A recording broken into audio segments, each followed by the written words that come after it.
Hi, I'm Aishi, and today I'll be talking about an introduction to cell signaling. So first off, what is cell signaling? Cell signaling is the process by which cells communicate to each other.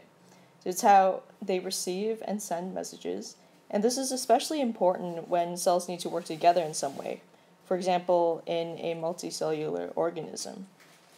Now, cell signaling is also the way by which cells obtain information from their environment. So cells can detect changes in levels of nutrients, for example. Cell signaling can be categorized based on distance. There's local signaling and long-distance signaling.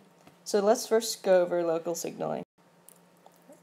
So in local signaling, cells can choose to communicate through direct contact.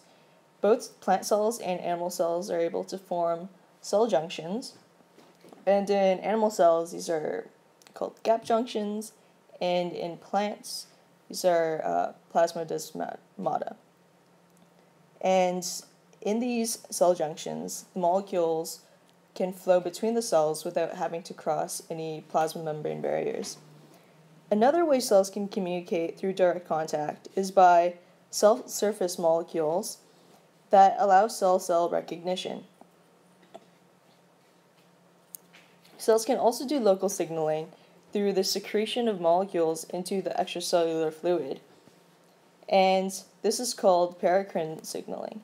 As you can see, the secreting cell packs molecules into secretory vesicles, and these molecules are released into the environment, and the target cells receive the signal by recognizing these molecules. Nerve signaling is a more specific example of local signaling, where neurotransmitters are released into the synapse by one nerve cell and recognized by another. Now let's talk about long-distance signaling. In both animal cells and plant cells, hormones are used for this process. And in animal cells, this is known as endocrine signaling. The hormones travel through the circulatory system. Nerve signaling can also be seen as a type of long-distance signaling, as these signals will often travel very long distances, starting off as electrical signals that go down the nerve and can be eventually converted into chemical signals that go across the synapse, as we covered in the local signaling slide.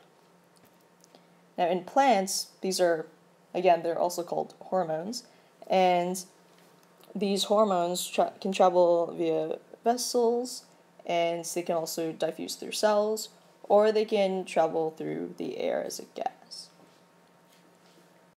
Let's briefly go over the signal transduction pathway. So first there's reception, then there's transduction, and finally a response. Initially, the signal is detected when the ligand binds the receptor. So this is the reception component.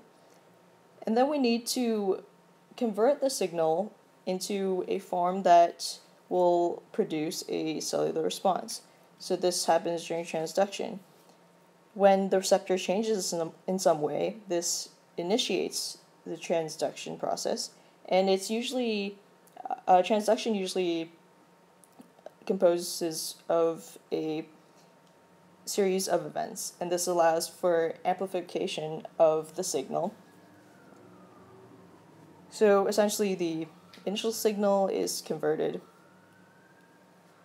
In response, the transduced signal produces the final cellular response.